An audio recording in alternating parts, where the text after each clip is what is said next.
Halo teman-teman, kembali lagi bersama saya Adel Samapati. Nah, di video kali ini saya akan menceritakan tentang tokoh-tokoh dalam perspektif ekonomi kelembagaan lama. Ada sekian banyak tokoh-tokoh ahli ekonomi, namun saya memilih 3 tokoh saja yang menurut saya paling menarik. Dan tokoh-tokoh tersebut ada Arthur Lewis, Irving Fisher, dan Karl Marx. Sebelum saya menjelaskan satu persatu, jangan lupa ya teman-teman untuk like, komen, dan subscribe channel YouTube saya. Dan jangan lupa juga untuk di-share ya. Makasih. Oke teman-teman, seperti yang saya sudah katakan sebelumnya, saya akan menjelaskan satu persatu dari ketiga tokoh ahli ekonomi. Yang pertama di sini ada William Arthur Lewis. William Arthur Lewis adalah seorang ekonom Saint Lucia yang dianugerahi penghargaan Nobel Ekonomi pada tahun 1979 bersama Theodore William Schultz. William Arthur Lewis, anak keempat dari George Ferdinand dan Ida Lucia Lewis, lahir di Cambridge.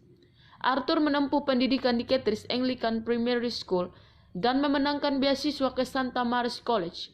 Sebelum berusia 10 tahun, dari Santa Mary's College ia memenangkan beasiswa pemerintahan pada tahun 1932 ke British University dan meninggalkan pulau itu pada tahun 1933 pada usia 18 untuk mendapatkan sarjana muda di University of London.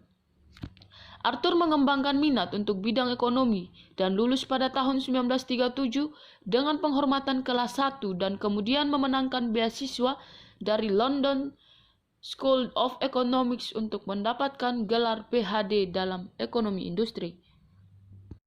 Arthur berhasil meraih PhD pada tahun 1940 dan mengajar di London School of Economics hingga 1947. Selama masa ini, ia mengunjungi kembali dan bekerja di sejumlah negara Afrika dan Asia. Ia juga menjabat sebagai konsultan bagi Komisi Karibia, Colonial Advisory Economics Council, kelompok ahli PBB untuk negara tertinggal dan kepada pemerintah Nigeria.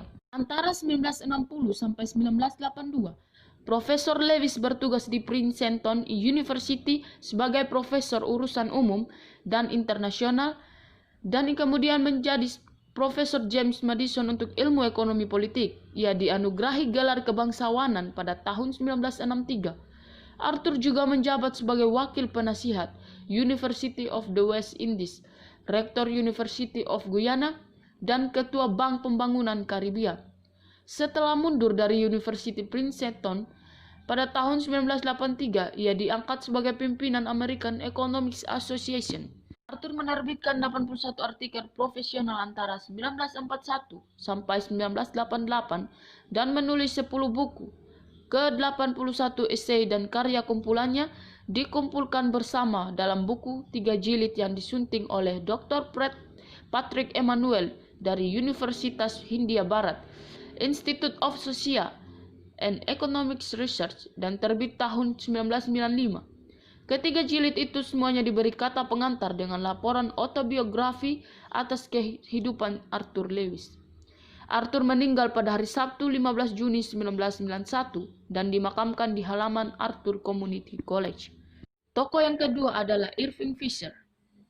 Fisher adalah salah satu ekonom yang paling terkemuka dari awal abad ke-20 dan bisa dibilang dia adalah salah satu ekonom selebriti pertama. Fisher memberikan kontribusi besar pada fondasi monetarisme dan mungkin terkenal karena 2 karyanya, dan kepentingan karena berkembang dan bertahan TBC di awal 30-an. Fisher memiliki minat besar di bidang kesehatan dan kebersihan.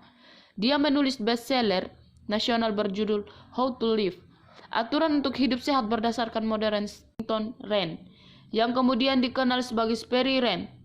Merger ini membuat pria yang sangat kaya, namun ia kehilangan banyak kekayaan ini di pasar saham crash pada tahun 1999. Selama hidupnya, Fisher juga berkampanye untuk larangan, perdamaian, dan energetika. Fisher meninggal di New York April 29, 1947. Tokoh yang ketiga adalah Karl Marx.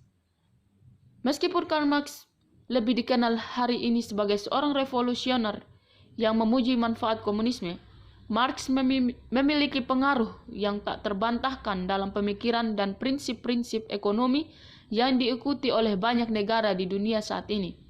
Entah itu banyak dampak yang baik atau buruk. Lahir di Trier, Jerman, Marx dianggap sebagai seorang filsuf dan ekonom. Dia banyak dikenal satu tokoh paling berpengaruh dalam sejarah manusia, dan karyanya dipuji sekaligus dikritik.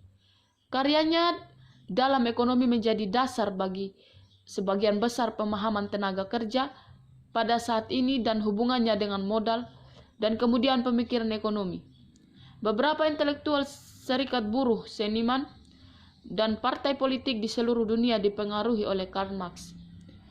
Dengan beberapa pihak memodifikasi atau mengadaptasi gagasan-gagasannya, Marx biasanya disebut sebagai salah satu arsitek utama modern.